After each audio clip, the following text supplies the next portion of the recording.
En 1950, Carl Jung traitait une patiente qui avait passé 8 ans en thérapie intensive.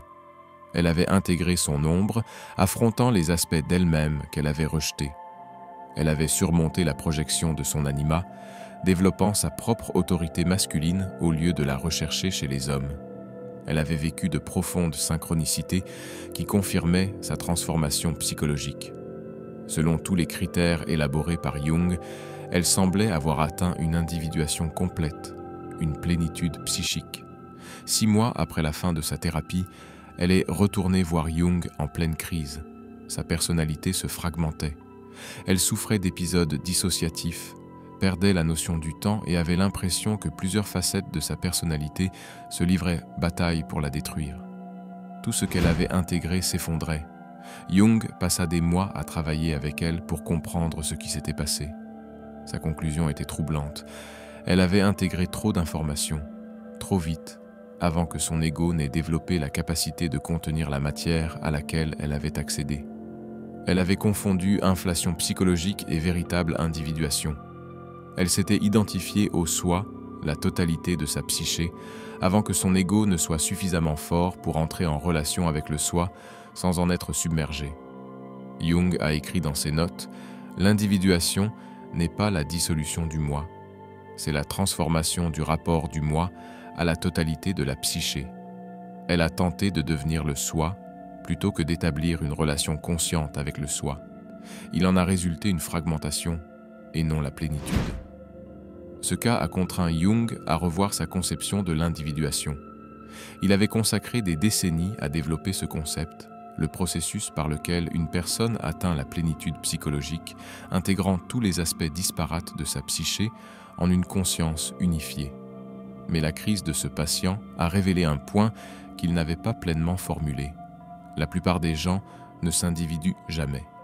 Et ceux qui tentent de le faire prématurément risquent de déclencher la fragmentation même que l'individuation est censée résoudre. Jung a identifié 3 raisons pour lesquelles la plupart des gens n'atteignent jamais la plénitude. Ils tentent l'individuation avant que leur structure du moi ne puisse la supporter, la pression sociale s'y oppose activement, ou ils confondent inflation psychologique et véritable plénitude. Et même pour ceux qui sont psychologiquement prêts à entreprendre ce cheminement, l'individuation requiert 3 morts du moi distinctes, chacune impliquant la dissolution de structures que l'on a mis toute sa vie à construire. Aujourd'hui, je vais vous présenter la théorie complète de l'individuation selon Jung, ce qu'elle est réellement, les 4 étapes que chaque personne doit traverser, les 3 raisons pour lesquelles la plupart des gens ne dépassent jamais la première étape, les 3 morts de l'ego nécessaires à une véritable plénitude, la méthode de Jung pour déterminer si vous êtes prêt à commencer, et les 6 signes qui distinguent la véritable individuation de l'inflation ou de l'illusion. Si vous êtes prêt à comprendre pourquoi la plupart des gens n'atteignent jamais la plénitude psychologique et ce qu'il faut pour y parvenir, commentez ceci. Je choisis la plénitude. Mais d'abord, il faut comprendre ce qu'est réellement l'individuation, car l'interprétation courante passe à côté de ce qui rend la découverte de Jung si exigeante sur le plan psychologique et si dangereuse lorsqu'elle est entreprise prématurément. La plupart des gens pensent que l'individuation signifie se trouver soi-même, être authentique ou s'accomplir. Cette compréhension superficielle passe complètement à côté de ce qui rendait le concept de Jung si radical et de ce qui rend le processus si dangereux psychologiquement lorsqu'il est mal compris. Jung a développé sa théorie de l'individuation tout au long de sa carrière, mais les prémices sont apparues durant la période du Livre rouge, alors qu'il était confronté à sa propre fragmentation psychologique. Il observait que la plupart des gens vivent comme un ensemble de sous-personnalités concurrentes, de complexes inconscients, de qualités projetées et de potentiels inexploités, sans jamais atteindre l'unité psychologique. Il a forgé le terme « individuation » à partir du latin « individus » qui signifie « indivisible » ou « non divisé ». L'individuation est le processus d'intégration de la totalité psychologique, c'est-à-dire l'intégration de tous les aspects fragmentés dissocié, projeté et inconscient de la psyché en une conscience unifiée. Jung l'a défini précisément. L'individuation signifie devenir un être unique et homogène. Et dans la mesure où l'individualité englobe notre unicité la plus profonde, ultime et incomparable, elle implique également de devenir soi-même. On pourrait donc traduire l'individuation par parvenir à la réalisation de soi ou réalisation de soi. Mais Jung insistait sur la distinction à faire entre l'individuation et plusieurs concepts avec lesquels on la confond souvent. Premièrement, l'individuation n'est pas l'individualisme, c'est-à-dire l'affirmation de soi du moi face à autrui. Jung écrivait que l'individuation ne vous isole pas du monde. Elle vous relie plus authentiquement aux autres parce que vous entrez en relation avec vous-même en tant que personne réelle et non à travers des masques ou des projections inconscientes.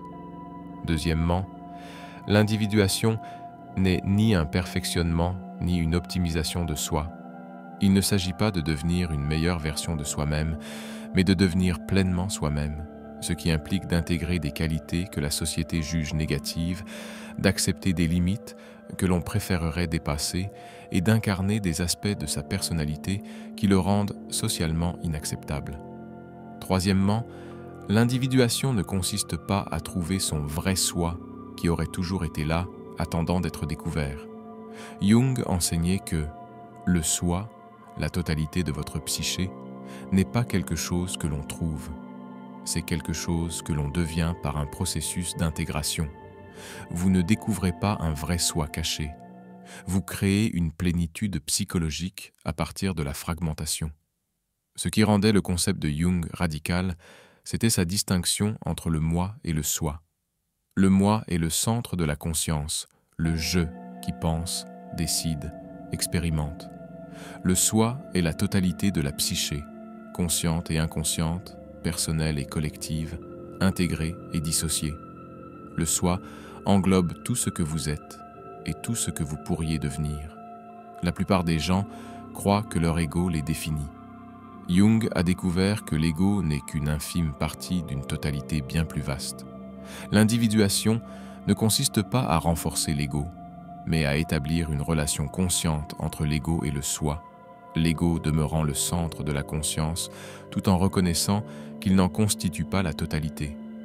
Jung a observé que le danger de l'individuation réside dans l'inflation de l'ego, l'ego s'identifiant au soi, croyant « je suis la totalité ». Ce n'est pas de l'individuation, c'est de la psychose. La personne individualisée maintient l'ego comme centre de conscience tout en établissant une relation avec le soi infiniment plus grand. Autre distinction cruciale. L'individuation ne consiste pas à devenir spécial ou supérieur. Jung a fait remarquer que l'individuation vous conduit à devenir plus pleinement qui vous êtes spécifiquement, ce qui vous rend plus ordinaire et non plus spécial. Vous ne transcendez pas la nature humaine. Vous incarnez plus pleinement votre nature humaine spécifique. Le processus décrit par Jung consiste à intégrer progressivement 4 strates de la psyché. Premièrement, la persona, le masque social que l'on porte. Deuxièmement, l'ombre, les qualités que l'on a rejetées. Troisièmement, l'anima ou l'animus, les qualités psychologiques du sexe opposé. Quatrièmement, le contenu archétypal de l'inconscient collectif, c'est-à-dire les schémas universaux qui sous-tendent l'expérience individuelle. Voici ce qui rend l'individuation si difficile. Il faut intégrer ces strates dans l'ordre, sans sauter d'étape. Tenter d'intégrer les archétypes avant son ombre personnelle provoque la même fragmentation que celle vécue par son patient. Chaque étape doit être franchie avant que la suivante puisse commencer sans risque. Jung était catégorique. La plupart des gens ne s'individuent jamais car ils n'achèvent même pas la première étape, la confrontation avec leur propre personne. Ils passent leur vie entière identifiés à leurs rôles sociaux sans jamais se demander si la personne qu'ils présentent au monde a un quelconque rapport avec ce qu'ils sont réellement. Comprendre ces 4 étapes permet de comprendre pourquoi la véritable individuation est si rare et pourquoi la plupart des personnes qui prétendent s'individuer sont en réalité bloquées à la première étape, confondant ajustement de la personnalité et transformation psychologique.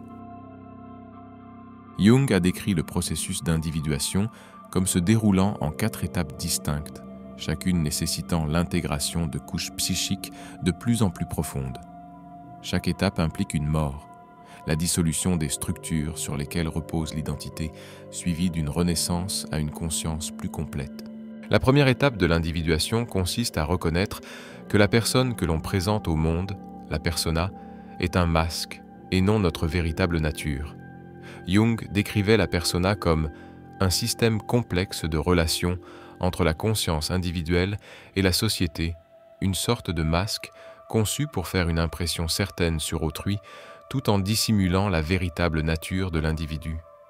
Chacun se forge une personnalité. C'est psychologiquement nécessaire. Il faut une interface entre son monde intérieur et les exigences sociales. Le problème survient lorsqu'on s'identifie complètement à cette personnalité, au point de croire que ce masque représente qui l'on est. Jung a observé que la société moderne encourage l'identification totale à une personnalité. On est récompensé pour être un bon employé, un bon parent, un bon citoyen, pour remplir efficacement ses rôles. Mais si l'on ne se demande jamais si ces rôles reflètent sa véritable nature, on reste psychologiquement fragmenté, vivant selon l'idée que quelqu'un d'autre se fait de ce que l'on devrait être. La première étape de l'individuation nécessite de se poser les questions suivantes. Qui suis-je au-delà de mes rôles sociaux? Quels aspects de moi-même ai-je refoulés pour maintenir mon image? Que resterait-il si tous mes rôles étaient supprimés? Ce questionnement est psychologiquement déstabilisant car toute votre identité sociale repose sur l'identification à une persona. Lorsque vous commencez à reconnaître cette persona comme un masque, vous éprouvez une désorientation. Si vous n'êtes ni votre travail, ni vos relations, ni vos réussites, alors qui êtes-vous? Jung a constaté que beaucoup de gens renoncent à l'individuation à ce stade. L'angoisse de ne pas savoir qui ils sont au-delà de leur rôle devient insupportable. Ils se replient sur une identification plus forte à leur personnalité, souvent par le biais de l'avancement professionnel, de l'intensification des relations ou de la recherche de la réussite, tout pour éviter le vide derrière le masque. Mais ceux qui persistent au-delà de la première étape commencent à percevoir le décalage entre leur image publique et leur expérience réelle. Ils ont l'impression de jouer un rôle. Ils se sentent inauthentiques. Les situations sociales autrefois rassurantes leur paraissent désormais étouffantes. Il ne s'agit ni de dépression ni de dysfonctionnement. C'est la désintégration nécessaire qui précède l'intégration. La première étape s'achève lorsque vous pouvez adopter votre rôle social en toute conscience, en utilisant des masques sociaux à bon escient, tout en sachant qu'il ne s'agit que de masques et non de votre identité. Vous devenez alors capable de fonctionner en société sans être possédé par votre rôle social. Jung a constaté que la plupart des gens n'achèvent jamais la première étape. Ils meurent en ayant vécu toute leur vie identifiés à leur persona, sans jamais découvrir qui ils étaient réellement au-delà de leur rôle. Ce n'est pas l'individuation, c'est une conformité sociale inconsciente. La deuxième étape consiste à affronter tout ce que votre personnalité a rejeté. Jung enseignait que l'ombre contient toutes les qualités auxquelles votre personnalité consciente ne s'identifie pas. Tout ce que vous avez jugé inacceptable, honteux, inférieur ou incompatible avec votre image de vous-même. La deuxième étape commence lorsque vous prenez conscience de votre propre ombre par projection. Vous percevez chez les autres des qualités qui vous dégoûtent, vous fascinent ou vous agacent. Il s'agit presque toujours de vos propres parts d'ombre que vous refusez de reconnaître en vous. La colère que vous détestez chez autrui est votre colère refoulée. L'arrogance que vous méprisez est votre supériorité reniée. La faiblesse que vous ne pouvez tolérer est votre vulnérabilité rejetée.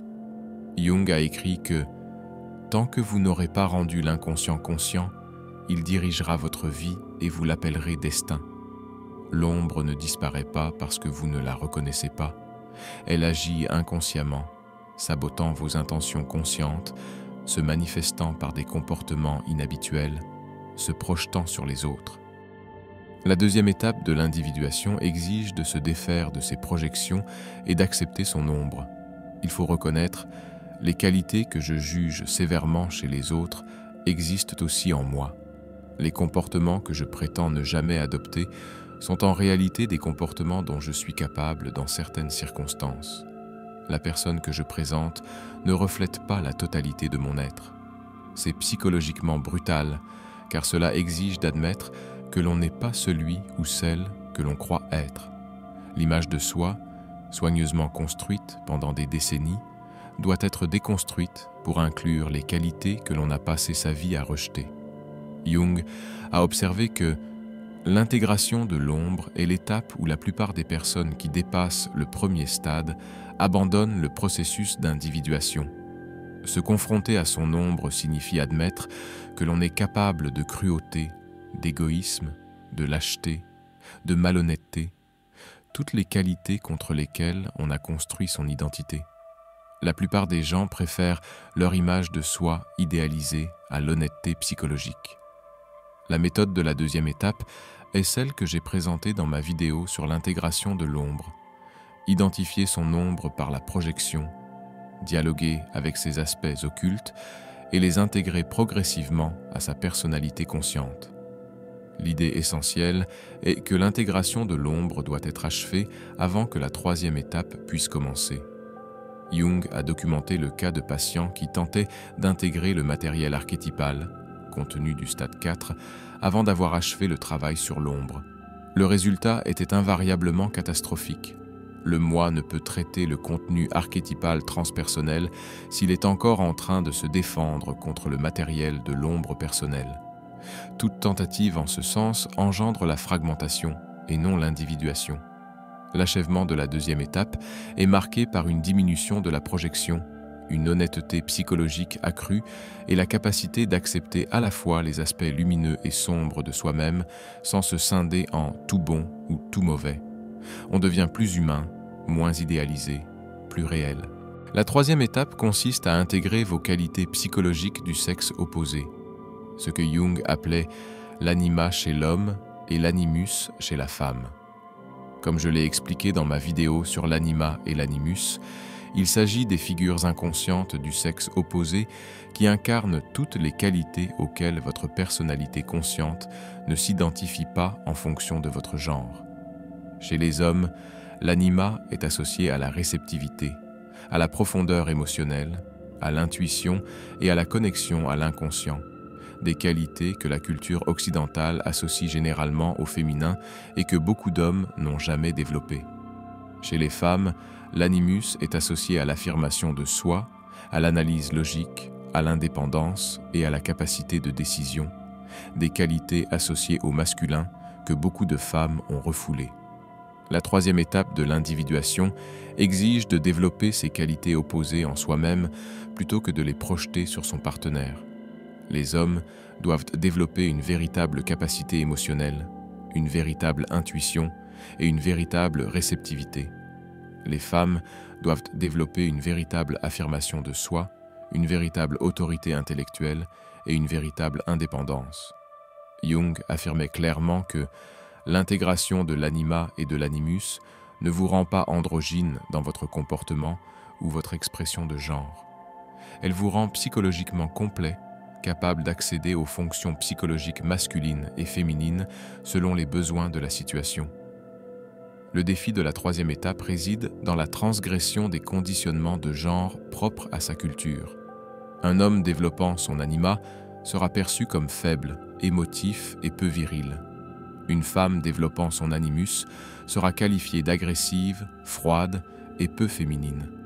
La pression sociale pour se conformer aux stéréotypes de genre est immense. Jung a observé que la plupart des personnes qui achèvent le travail sur l'ombre renoncent tout de même à l'individuation au troisième stade.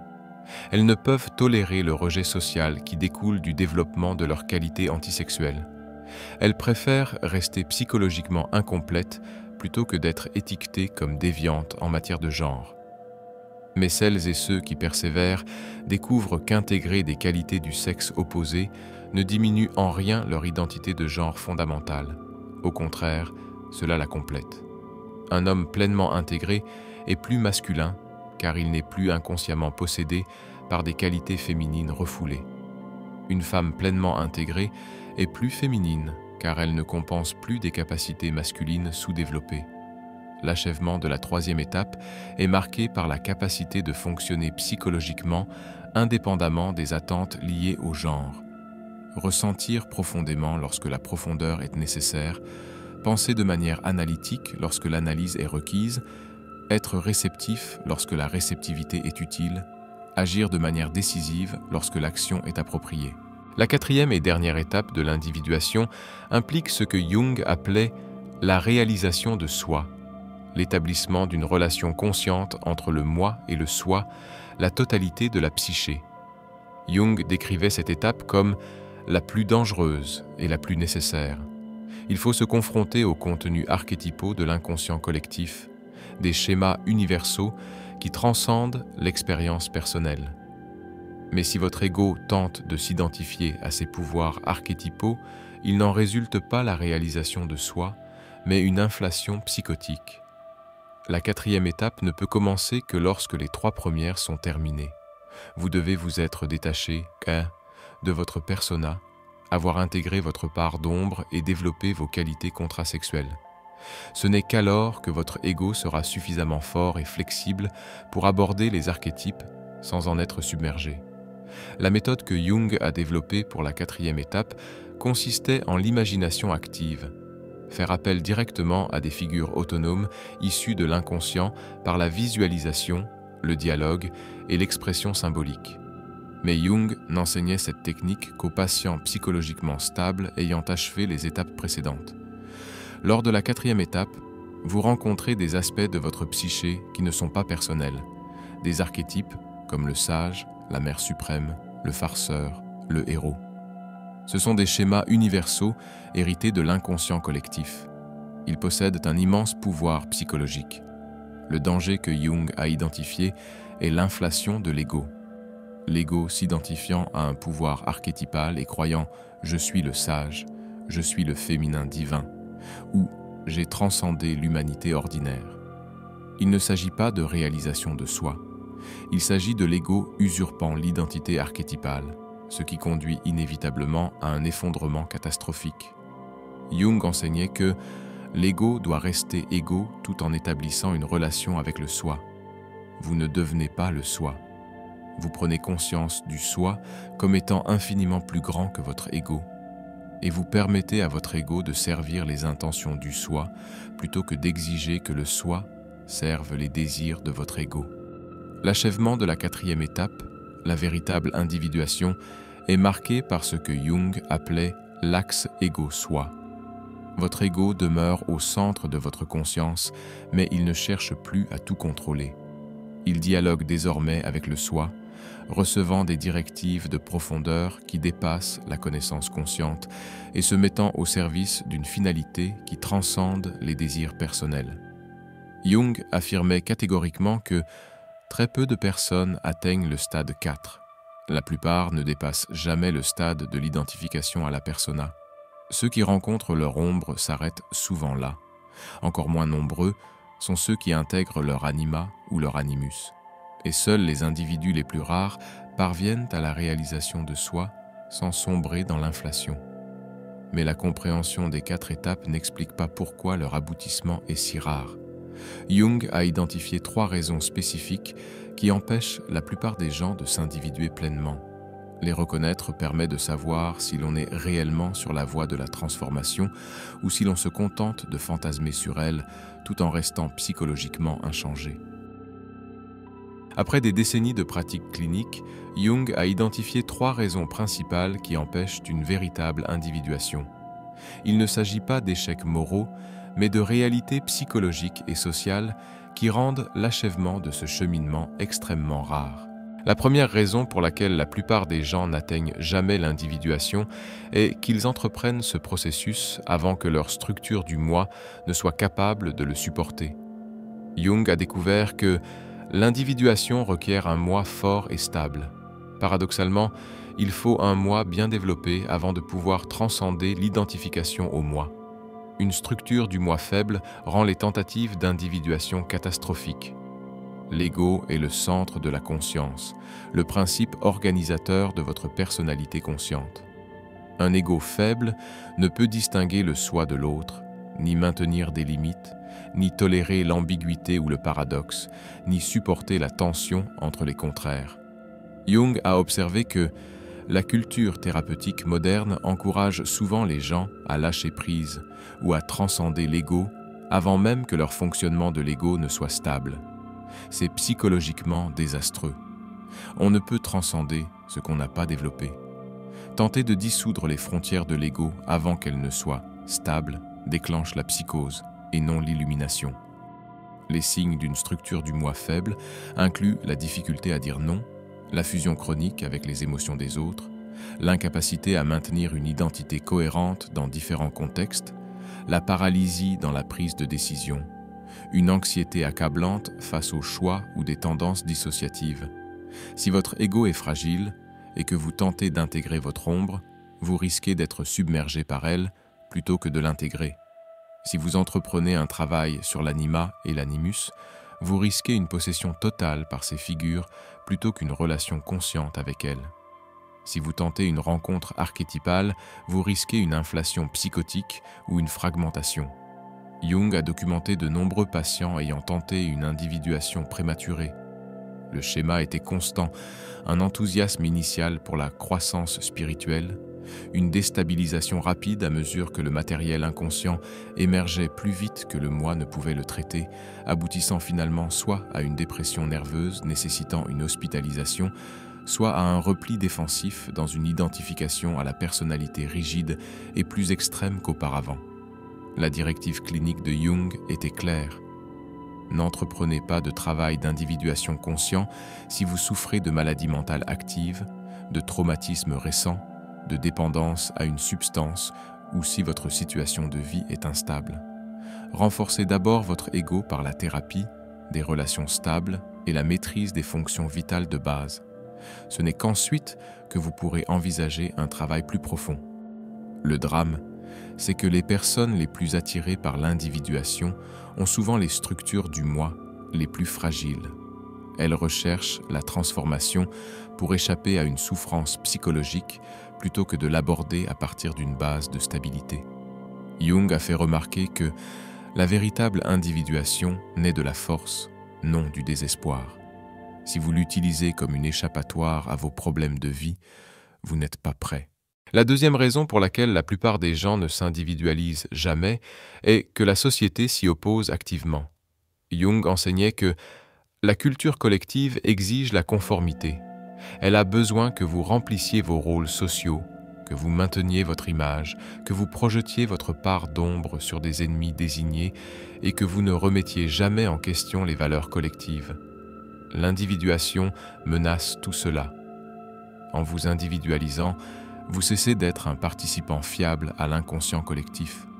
Vous retirez vos projections, ce qui signifie que vous cessez de percevoir vos ennemis désignés comme purement maléfiques. Vous remettez en question les valeurs culturelles au lieu de les considérer comme la vérité absolue. Vous privilégiez votre équilibre psychologique à l'approbation sociale. La société perçoit cela comme une trahison.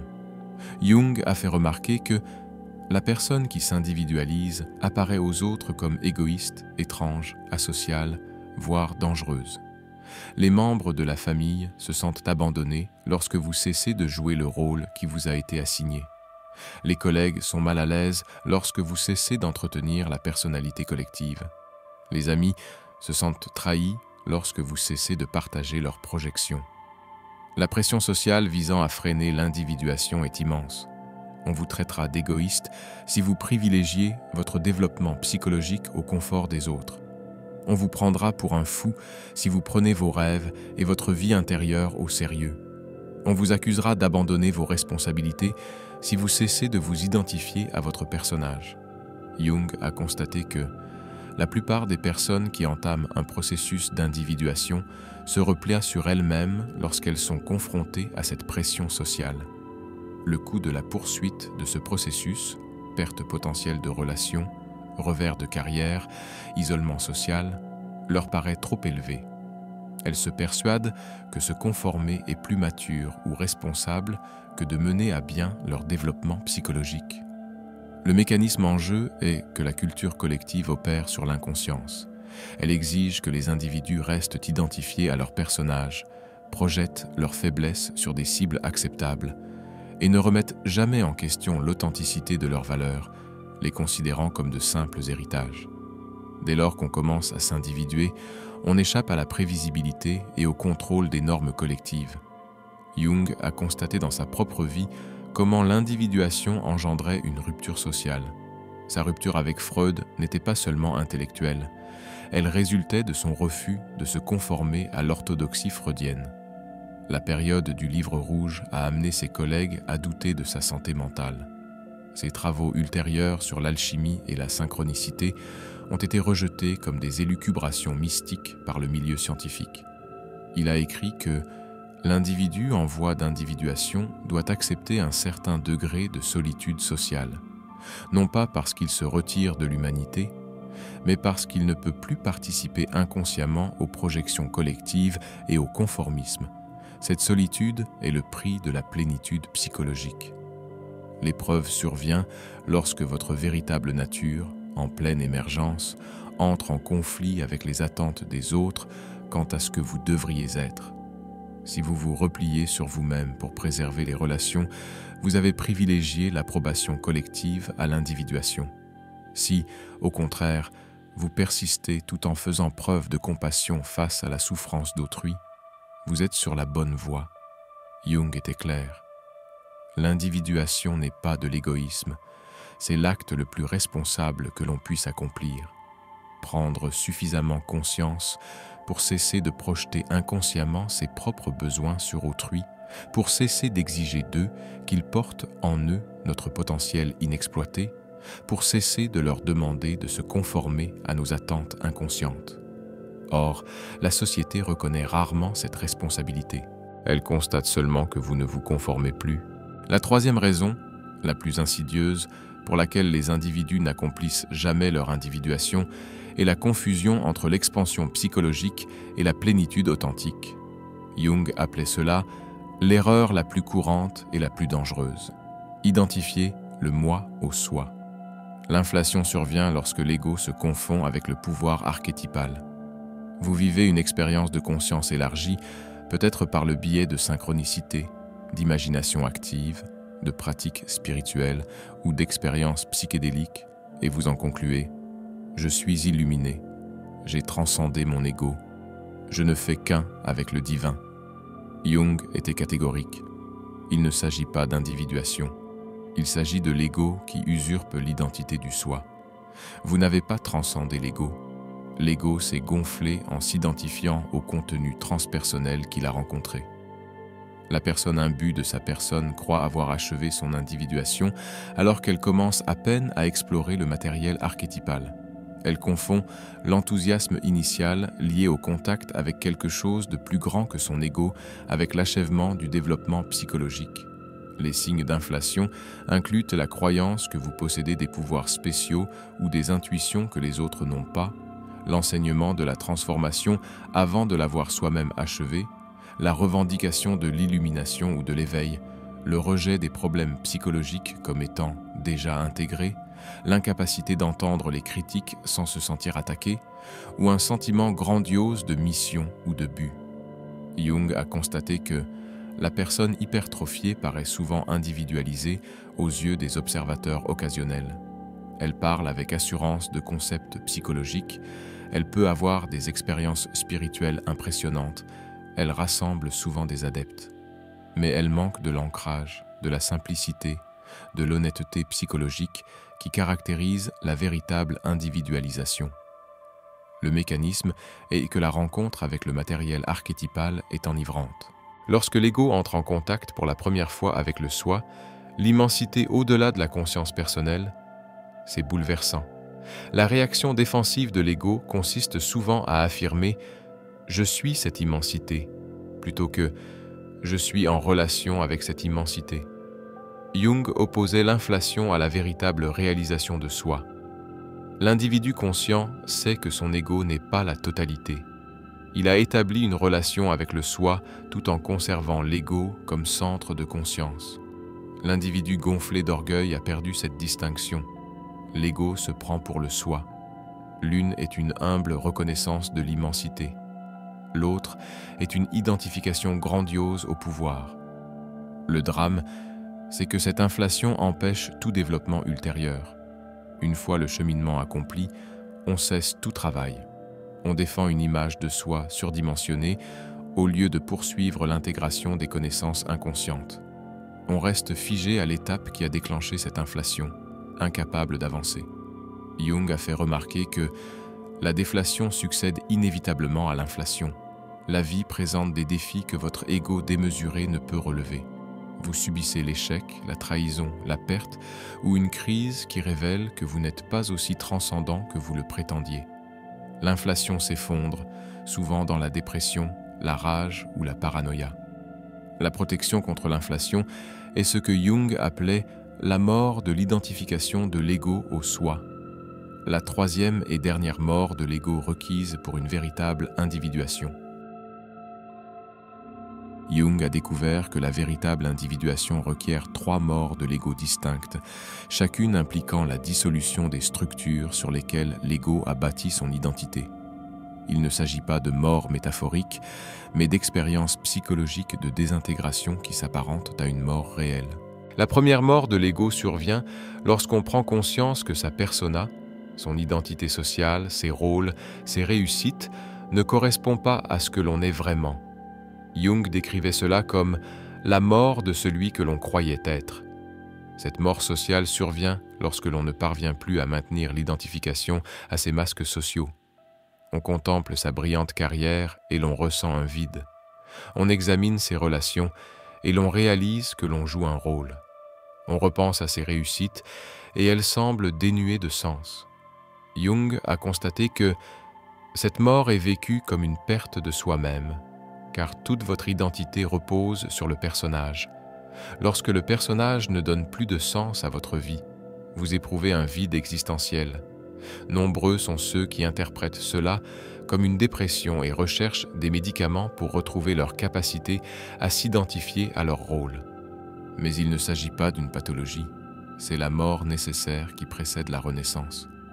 Cette expérience s'accompagne de deuil. Vous pleurez la perte de votre image de soi idéalisée, de la personne que vous pensiez être, de l'identité que vous avez mis des décennies à construire. Même si ce personnage n'était qu'un masque, il vous apportait une certaine stabilité. Sa disparition vous laisse désorienté. Jung enseignait qu'il faut accepter cette mort. On ne peut pas l'éviter en se créant immédiatement une nouvelle identité. Il faut demeurer dans le vide où l'on ignore qui l'on est en dehors de ses rôles. Ce n'est qu'en tolérant cette ignorance que la véritable connaissance de soi émerge. La mort est complète lorsque vous pouvez remplir vos rôles sociaux sans que votre identité en dépende. Vous pouvez être parent, partenaire, professionnel, mais ce ne sont que des choses que vous faites, pas ce que vous êtes. Le centre de votre identité s'est déplacé du rôle extérieur vers l'expérience intérieure. La seconde mort de l'ego survient lors de l'intégration de l'ombre et de l'anima animus, lorsque l'on prend conscience que l'ego ne contrôle pas la psyché. Jung appelait cela la mort de l'omnipotence de l'ego. Pendant la majeure partie de votre vie, vous avez cru « Je suis mon esprit conscient. Mes pensées, mes décisions et ma volonté me définissent. » Puis, grâce à un travail sur l'ombre, vous découvrez qu'une grande partie de votre comportement est guidée par des forces inconscientes. Grâce à un travail sur l'anima et l'animus, vous réalisez que des pans entiers de votre personnalité fonctionnaient de manière autonome, à votre insu. L'ego perçoit cela comme une mort, car sa fonction première est d'organiser et de contrôler la conscience. Lorsque vous reconnaissez que de vastes forces inconscientes agissent au-delà du contrôle de l'ego, que vous n'êtes pas le seul maître de votre vie, le sentiment d'omnipotence de l'ego disparaît. Jung a écrit que cette mort est nécessaire car l'omnipotence du moi est une illusion. Le moi n'est pas la totalité et ne peut la contrôler. Croire le contraire engendre épuisement, anxiété et rigidité. Mais reconnaître les limites du moi est vécu comme une impuissance à laquelle le moi résiste de toutes ses forces. Cette expérience se manifeste par une perte de contrôle. Vous prenez des résolutions que vous ne pouvez tenir. Vous découvrez que votre inconscient sabote vos intentions conscientes. Vous réalisez que, malgré tous vos efforts pour changer par la seule force de votre volonté, des schémas plus profonds continuent de se manifester. Beaucoup interprètent cela comme un échec personnel. Je suis faible, je manque de discipline. Il y a quelque chose qui cloche chez moi. Mais Jung enseignait que cette expérience n'est pas un échec. C'est la reconnaissance que l'ego seul ne peut transformer la psyché. Il faut établir une relation consciente avec les forces inconscientes plutôt que d'essayer de les dominer.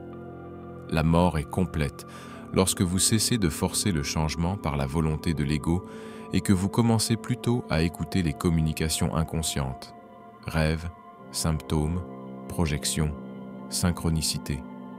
Vous passez de « je dois contrôler ma psyché » à « je dois comprendre ce que ma psyché essaie de communiquer ». La troisième et la plus subtile mort de l'ego survient au seuil de la réalisation de soi, lorsqu'il faut renoncer au fantasme de devenir le soi. Jung la décrivait comme « la mort qui empêche l'inflation ».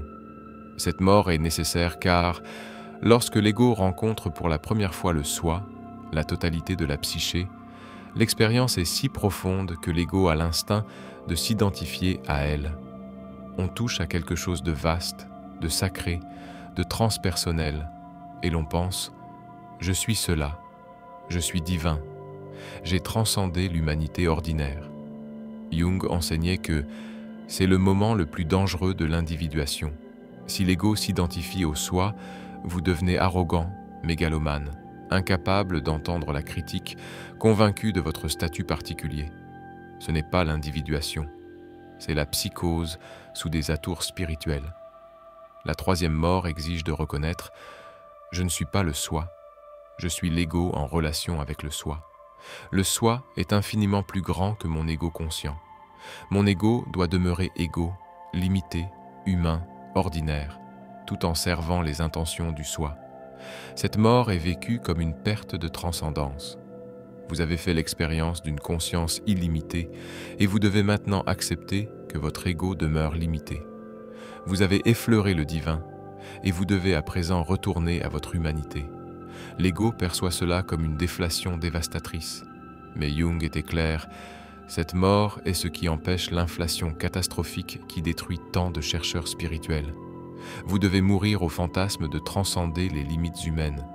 Vous restez humain, imparfait, limité, mortel, mais désormais conscient de votre relation à quelque chose de plus grand. C'est l'individuation.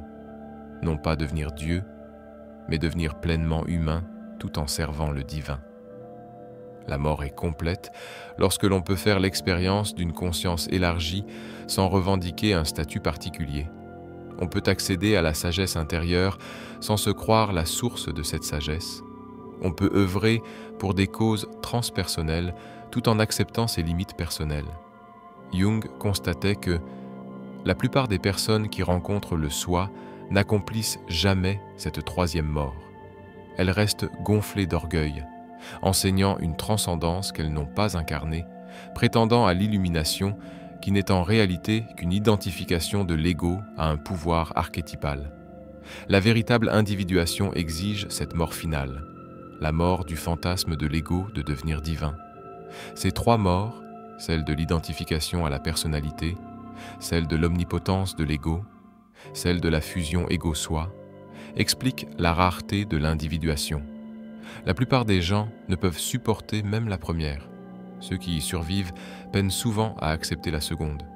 Et ceux qui rencontrent le soi accomplissent rarement la troisième mort, celle qui empêche l'inflation.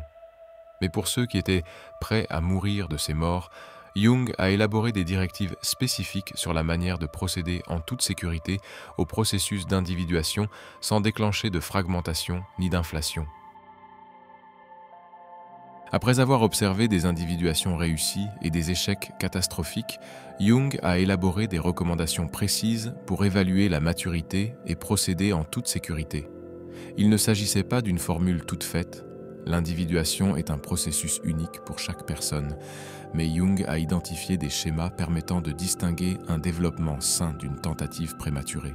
Jung enseignait que il ne faut pas rechercher consciemment l'individuation tant que certaines conditions ne sont pas remplies. Toute tentative prématurée engendre les désastres que j'ai documentés tout au long de ma carrière. La première condition est un fonctionnement stable du moi. Vous devez être capable de maintenir une identité cohérente dans tous les contextes, de tolérer l'ambiguïté et l'incertitude, de prendre des engagements et de les respecter, de réguler vos émotions de manière adéquate et d'agir de façon autonome dans la vie pratique. Si vous avez des difficultés avec ces bases, renforcez votre moi avant d'entreprendre un travail plus approfondi. La seconde condition est une structure de vie adéquate. Jung a fait remarquer que l'individuation n'est pas une fuite de la vie. Il faut avoir accompli les tâches essentielles de la vie. Stabilité financière, travail valorisant, relations saines.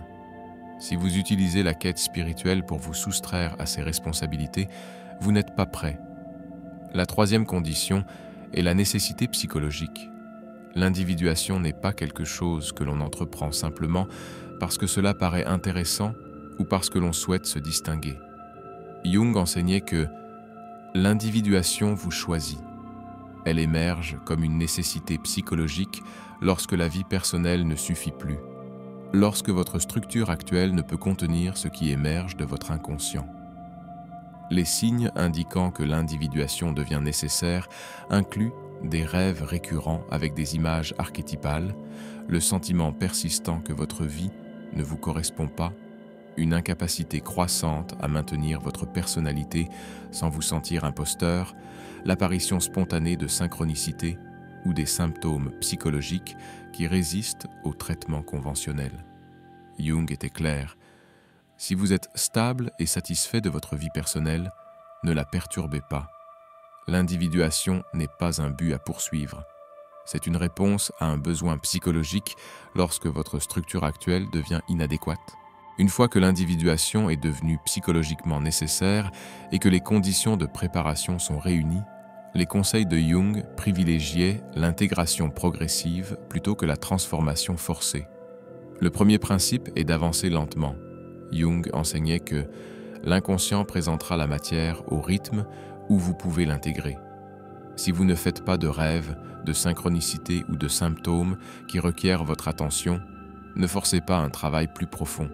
Faites confiance au rythme de votre psyché. La méthode consiste à établir des pratiques régulières pour interagir avec l'inconscient.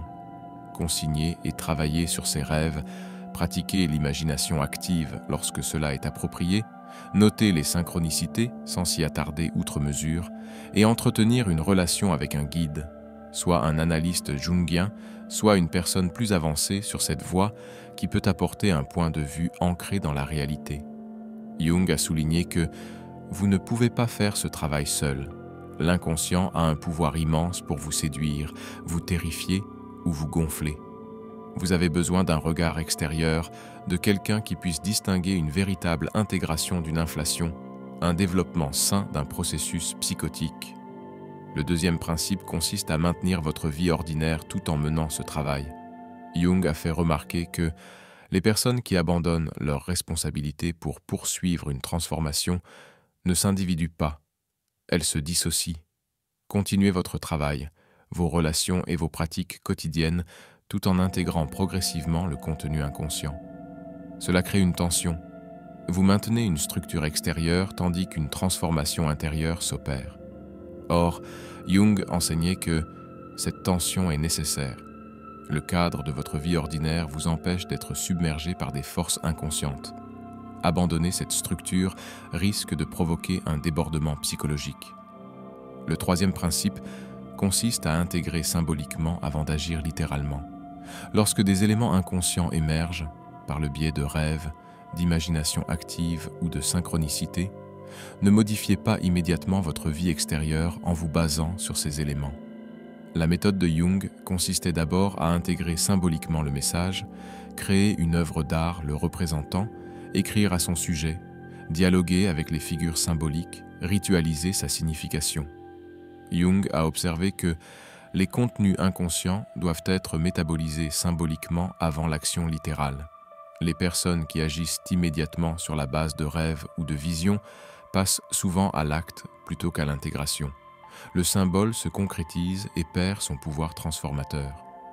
Ce n'est qu'après l'intégration symbolique qu'il convient de se demander si des changements extérieurs sont appropriés. Et même alors, Jung préconisait de procéder par étapes en vérifiant si les changements servent l'individuation ou s'il s'agit d'une mise en acte inconsciente. Jung a identifié des signes avant-coureurs spécifiques indiquant que le travail d'individuation progresse trop rapidement ou de manière dangereuse. Le premier signe d'alerte est la perte de capacité à fonctionner dans la vie courante. Si votre travail psychologique vous amène à négliger vos responsabilités, à perdre votre emploi, à détériorer vos relations ou à devenir incapable d'accomplir les tâches quotidiennes les plus élémentaires, c'est que vous allez trop vite. Jung préconisait de ralentir, de renforcer le fonctionnement du moi et de revenir à la vie pratique avant d'approfondir.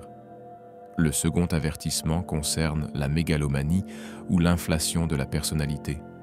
Si vous commencez à croire que vous possédez des pouvoirs spéciaux, des intuitions uniques, inaccessibles aux autres, ou que vous avez transcendé les limites humaines ordinaires, arrêtez immédiatement. Jung a fait remarquer que ce n'est pas l'individuation, c'est l'inflation. Vous devez vous dégonfler en vous confrontant à vos limites réelles avant de poursuivre.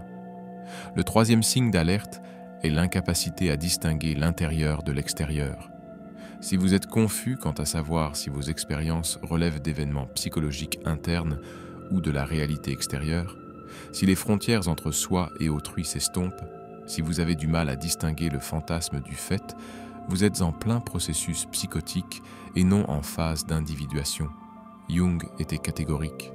L'individuation renforce la capacité du moi à éprouver la réalité.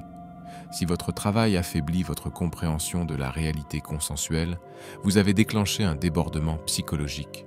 Consultez immédiatement un professionnel. Le quatrième avertissement est l'isolement social.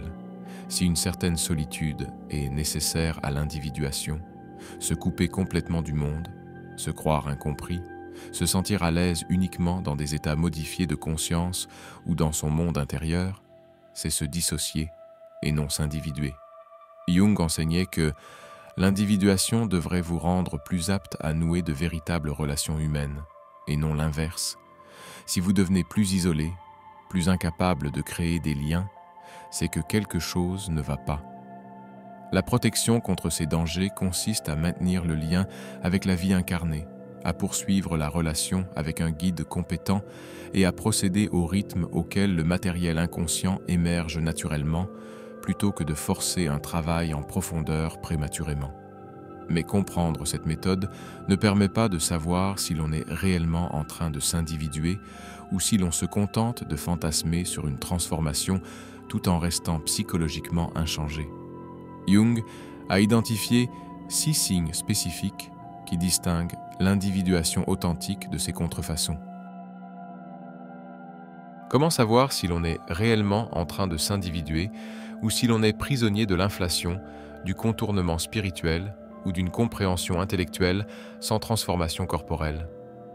Jung a recensé 6 caractéristiques spécifiques qui distinguent l'individuation authentique des contrefaçons psychologiques. Le premier signe d'une véritable individuation est la diminution progressive de la dépendance à l'égard de l'approbation ou de la validation extérieure. Jung enseignait que la personne qui s'individue développe une autorité intérieure, non pas l'autorité de l'ego, mais une connexion au soi qui fournit une guidance indépendante de l'opinion collective. Avant l'individuation, on a besoin de la confirmation des autres pour être considéré comme bon, juste, performant ou précieux. Notre estime de soi dépend des retours extérieurs. La critique nous anéantit et les éloges nous flattent car notre identité est une construction sociale. À mesure que l'individuation progresse, cette dépendance diminue. Vous pouvez recevoir des commentaires sans que votre identité ne s'effondre ni ne se renforce. Vous pouvez être critiqué sans le percevoir comme une attaque, complimenté sans en ressentir le besoin. Vous ne jouez plus un rôle pour un public, car votre vie est devenue une réponse à un besoin intérieur plutôt qu'à des attentes extérieures. Jung a fait remarquer que cela ne vous rend pas arrogant ni méprisant envers les autres. Cela vous rend véritablement ouvert aux critiques, car vous n'êtes plus sur la défensive pour protéger une fausse image de vous-même. Vous pouvez entendre les critiques parce que vous ne vous identifiez plus à une personne idéalisée. Si vous prétendez vous individualiser, mais que vous avez encore désespérément besoin de reconnaissance, que vous vous comparez encore aux autres, que vous recherchez encore la validation à travers votre présence sur les réseaux sociaux ou le nombre de vos abonnés, vous n'avez pas encore établi l'axe ego-soi qui vous ancre intérieurement. Jung enseignait que la personne en voie d'individuation développe ce que j'appelle la fonction transcendante, la capacité de maintenir des vérités opposées en tension sans s'effondrer dans une pensée binaire. Avant l'individuation, vous vous percevez, ainsi que les autres, à travers des catégories binaires, bon ou mauvais, juste ou faux, succès ou échec. Vous ne supportez pas l'ambiguïté. Vous avez besoin de réponses claires et vous éprouvez de l'anxiété lorsque les situations résistent à une catégorisation simple. À mesure que l'individuation progresse, vous développez la capacité de penser en termes de « et » Vous pouvez envisager les possibilités suivantes. Je suis capable d'une grande bonté comme d'une grande cruauté. Cette personne m'a blessé et m'aime aussi sincèrement.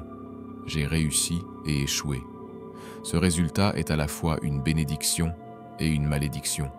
Jung a fait remarquer que l'individu peut accueillir ses opposés sans clivage, sans simplification défensive.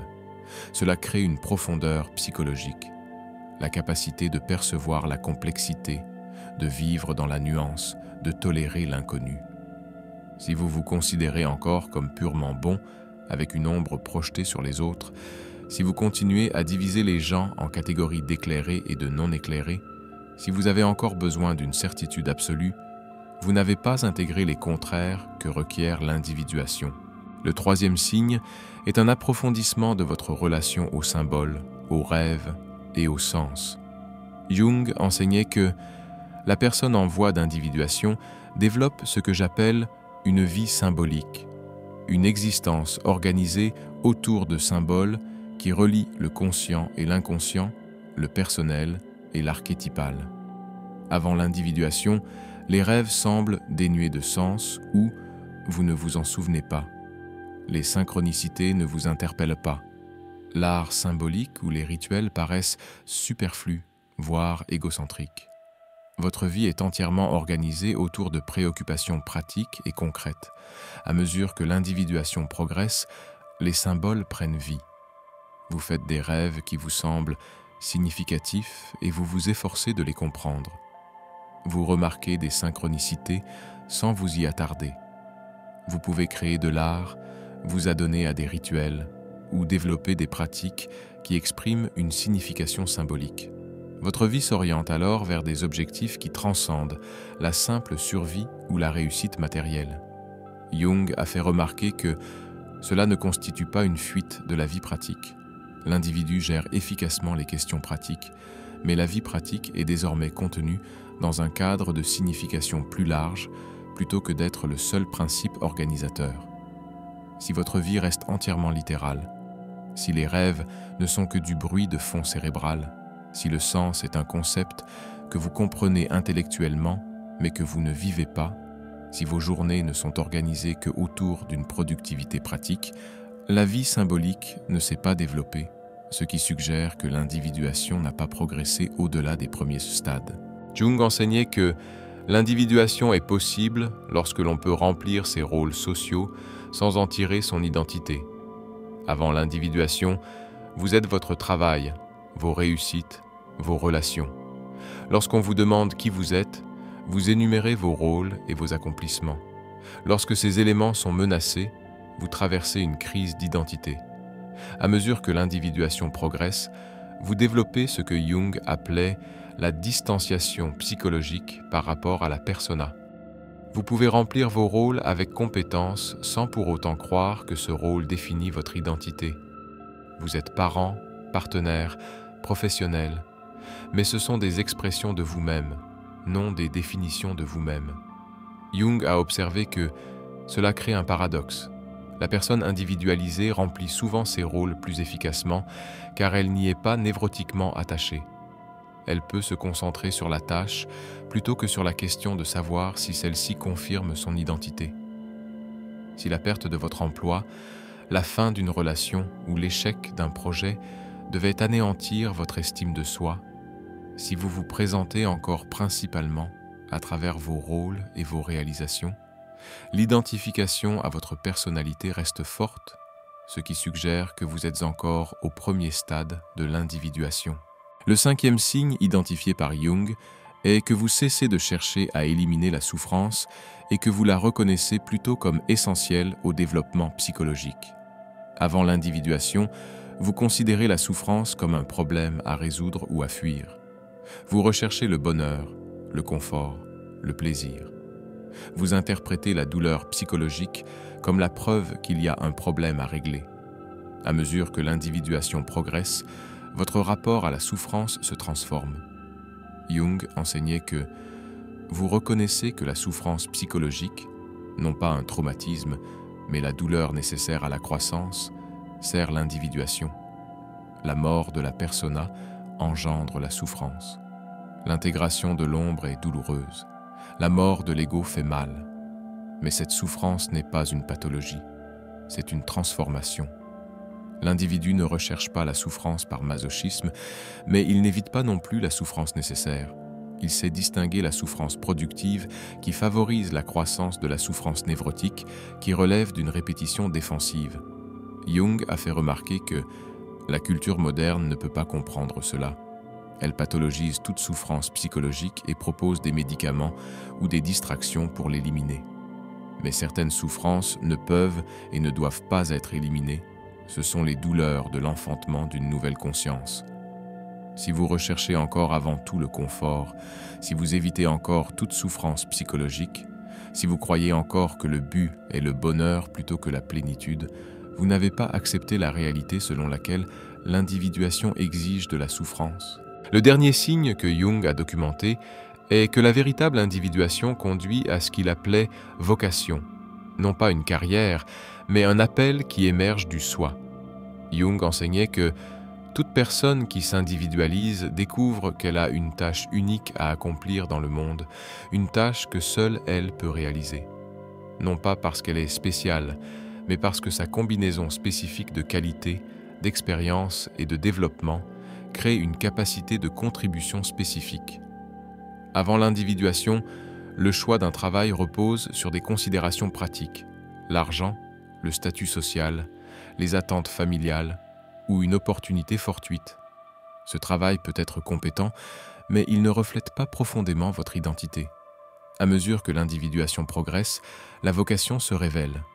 On découvre un travail qui paraît nécessaire, non pas parce qu'il apporte bonheur ou réussite, mais parce que ne pas l'exercer reviendrait à trahir une part essentielle de soi-même. Ce travail peut ou non assurer la sécurité financière ou la reconnaissance, mais il donne un sens à la vie.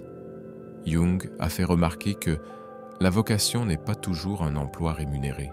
Il peut s'agir d'un travail créatif, d'un service, de l'enseignement ou de toute activité par laquelle votre individualité s'exprime dans le monde. La marque de la vocation est qu'elle donne l'impression de répondre à une demande du soi plutôt que de poursuivre un désir de l'ego. Si vous continuez à choisir votre orientation de vie principalement en fonction de récompenses externes, si le travail vous paraît une obligation plutôt qu'une vocation, si vous n'avez pas découvert ce que vous êtes particulièrement apte à apporter, votre vocation n'a pas encore émergé, ce qui suggère que la réalisation de soi n'a pas eu lieu. Ces 6 signes, diminution du besoin de validation externe, capacité au paradoxe, vie symbolique, distance vis-à-vis de la personne, acceptation de la souffrance et vocation, distinguent ensemble l'individuation authentique de la compréhension intellectuelle, de l'inflation spirituelle ou de l'ajustement de la personne pris à tort pour une transformation.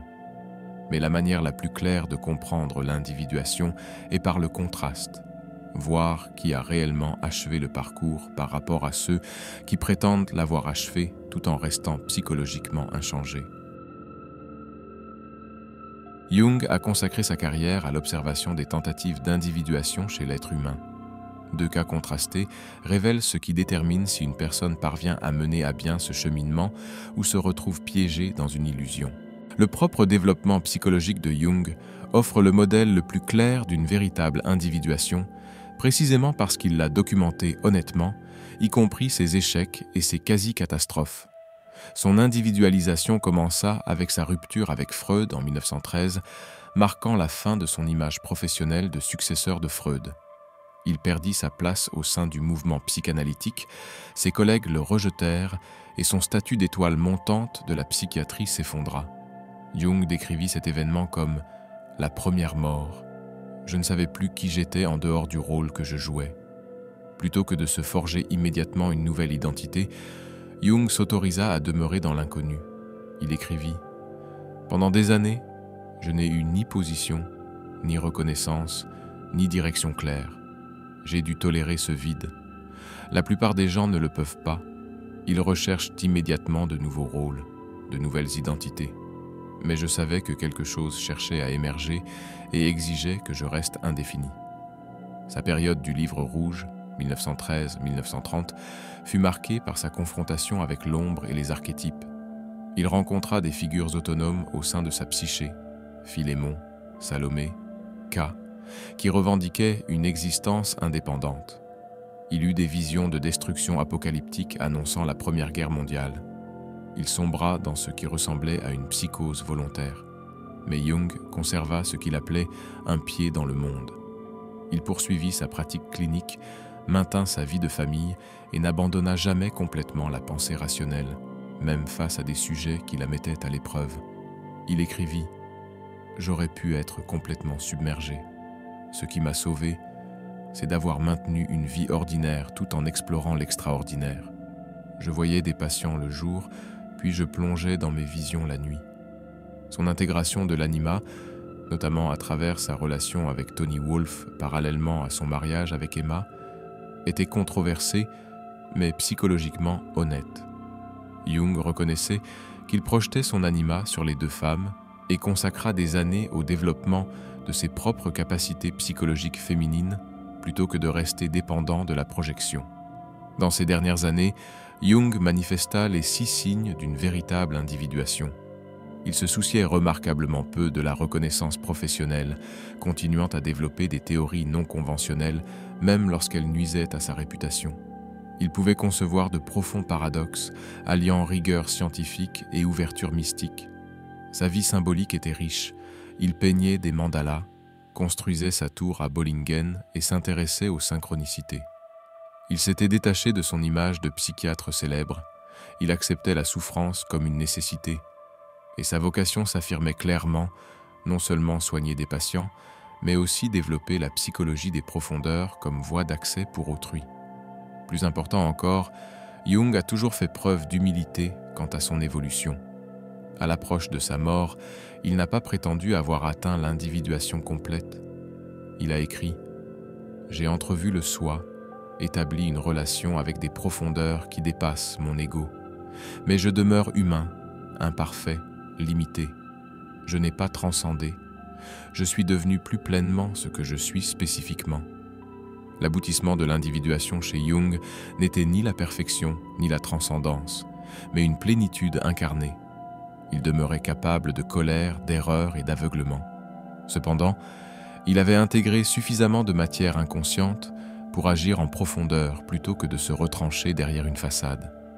Il avait établi un axe égo-soi qui lui permettait de servir des desseins dépassant le simple désir personnel. Jung a documenté un cas contrasté.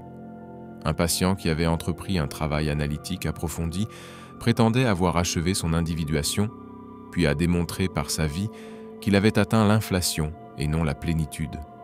Le patient était en analyse depuis 6 ans. Il avait travaillé sur ses rêves, exploré son ombre, stimulé son imagination active et vécu de puissantes synchronicités. Il pouvait parler avec éloquence des concepts jungiens et pensait avoir atteint la réalisation de soi. Il mit fin à son analyse, convaincu d'avoir achevé son cheminement. Quelques mois plus tard, il commença à animer des ateliers sur l'individuation, se présentant comme celui qui avait atteint le but recherché par tous. Il rassembla des adeptes, affirmait avec assurance détenir la vérité psychologique et rejetait toute contestation. Jung l'observa pendant la décennie suivante et constata des signes manifestes d'inflation plutôt que d'individuation. Le patient avait développé ce que Jung appelait une personnalité mana, une identification au pouvoir archétypal. Il croyait que ses intuitions étaient d'inspiration divine. Il ne supportait aucune critique sans la percevoir comme une attaque de personnes inconscientes. Il classait les individus en deux catégories, éveillés et inconscients. Plus révélateur encore, la vie du patient ne présentait aucun signe d'une véritable individualisation. Il restait désespérément en quête de validation extérieure, ayant besoin d'une reconnaissance constante de son statut particulier. Il ne supportait pas le paradoxe. Tout était vérité absolue ou mensonge absolu. Sa vie symbolique était morte. Il ne travaillait plus avec ses rêves, ni n'explorait son inconscient, convaincu d'avoir transcendé ce besoin. Il s'était construit une nouvelle personnalité spirituelle, plus rigide encore que sa personnalité sociale d'origine. Il ne supportait pas la souffrance psychologique, interprétant toute douleur comme la preuve d'une attaque psychique. Et sa vocation consistait à enseigner aux autres comment atteindre ce qu'il prétendait avoir atteint, ce qui le rendait financièrement dépendant du maintien de son propre gonflement. Jung a écrit « Il a confondu le début de la rencontre archétypale avec l'achèvement de l'individuation. Il avait touché le soi et s'y était immédiatement identifié, croyant « je suis illuminé » plutôt que « j'établis une relation avec quelque chose de infiniment plus grand que mon ego ». Cette identification a empêché tout développement ultérieur. Il est resté figé au moment de l'inflation, incapable d'achever la troisième mort qui aurait établi un véritable axe égo-soi. Après 15 ans d'enseignement de l'individuation, le patient traversa une crise personnelle dévastatrice. Son mariage s'effondra, sa santé se détériora et le nombre de ses disciples diminua. L'inflation ne put plus résister au retour de bâton de la réalité. Jung a rapporté que il est revenu à l'analyse, enfin disposé à reconnaître qu'il n'avait pas achevé son individuation, il s'était surestimé. Mais des décennies avaient été perdues. Il devait recommencer, cette fois avec humilité, quant à son stade de développement réel. Qu'est-ce qui distinguait l'individuation authentique de Jung de l'inflation chez ses patients? Jung a identifié les facteurs critiques. Tout d'abord, Jung a conservé une distance critique, même lors des expériences archétypales les plus intenses. Il les a consignées par écrit, a élaboré des théories à leur sujet, mais n'a jamais prétendu qu'elles le rendaient exceptionnel. Le patient s'identifiait immédiatement à ces expériences, y voyant la preuve de son illumination. Deuxièmement, Jung a continué à évoluer tout au long de sa vie. Il n'a jamais prétendu avoir atteint son but, n'a jamais cessé d'explorer ses rêves, ni cru avoir transcendé le besoin de travail psychologique. Le patient, quant à lui, pensait avoir atteint son objectif, ce qui a stoppé net son développement. Troisièmement, Jung incarnait à la fois la simplicité et la profondeur. Il pouvait être mesquin, colérique, limité, et il reconnaissait ses qualités. Le patient, quant à lui, s'était construit une image de soi idéalisée, incapable d'intégrer les limites humaines sans s'effondrer. Quatrièmement, Jung agissait au-delà de son ego. Son travail répondait à une nécessité, non à une ambition personnelle. L'enseignement dispensé aux patients répondait à son besoin de reconnaissance et de statut. Cinquièmement, Jung acceptait la souffrance sans y voir un échec. Le patient, quant à lui, interprétait toute souffrance comme la preuve d'un problème, sans jamais reconnaître que la souffrance continue fait partie intégrante du développement. La réflexion finale de Jung était claire. La différence entre l'individuation et l'inflation réside dans l'humilité. La personne individuée sait qu'elle n'est pas le soi, elle est en relation avec le soi. Elle demeure ordinaire tout en servant l'extraordinaire. La personne gonflée croit être devenue le soi, avoir transcendé l'ordinaire, avoir atteint un statut particulier. Cette croyance empêche toute véritable individuation de se produire. La plupart des gens n'atteignent jamais la plénitude psychologique. Ils vivent fragmentés, identifiés à leur personnage, projetant leur ombre, cherchant à se compléter chez autrui, inconscients des vastes profondeurs qui les habitent. Ils meurent sans jamais avoir découvert qui ils étaient réellement au-delà de leur rôle, sans jamais avoir intégré ce qu'ils ont rejeté, sans jamais avoir établi de relation avec la totalité de leur psyché. Il ne s'agit pas d'un échec moral. L'individuation est un processus extraordinairement difficile. Elle exige de mourir à plusieurs reprises, chaque mort impliquant la dissolution des structures sur lesquelles on a bâti son identité. Elle impose d'affronter le rejet social pour être devenu authentiquement soi-même plutôt que de se conformer aux attentes collectives. Elle requiert de distinguer la véritable réalisation de soi de la démesure de l'ego qui se fait passer pour l'illumination. Vous n'êtes pas brisé si vous ne vous êtes pas individualisé. Jung affirmait clairement que la plupart des gens ne sont pas appelés à ce cheminement. Ils peuvent mener une vie pleine et riche de sens grâce à l'identification à une personnalité, sans jamais avoir besoin de la remettre en question. L'individuation n'est pas un but que chacun devrait poursuivre. C'est une réponse à une nécessité psychologique lorsque votre structure actuelle devient inadaptée pour contenir ce qui émerge de votre inconscient.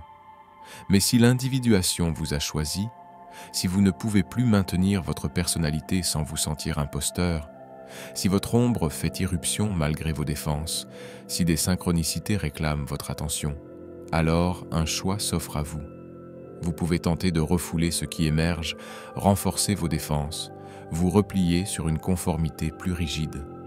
Ou vous pouvez accepter cet appel et entreprendre le chemin vers la plénitude. La méthode de Jung offre des pistes de réflexion.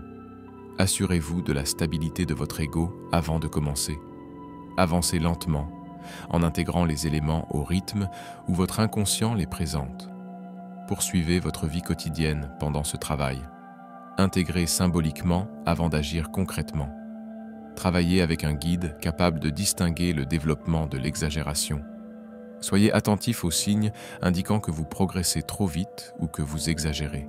Et surtout, accomplissez les 3 morts nécessaires à l'individuation.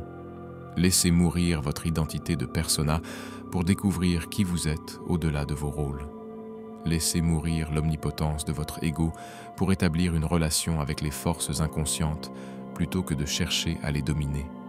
Laissez mourir votre fantasme de divinité pour demeurer humain tout en servant le transpersonnel.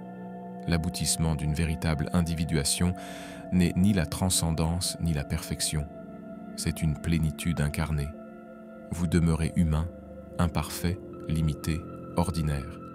Mais vous avez intégré suffisamment de matière inconsciente pour agir en profondeur plutôt qu'en surface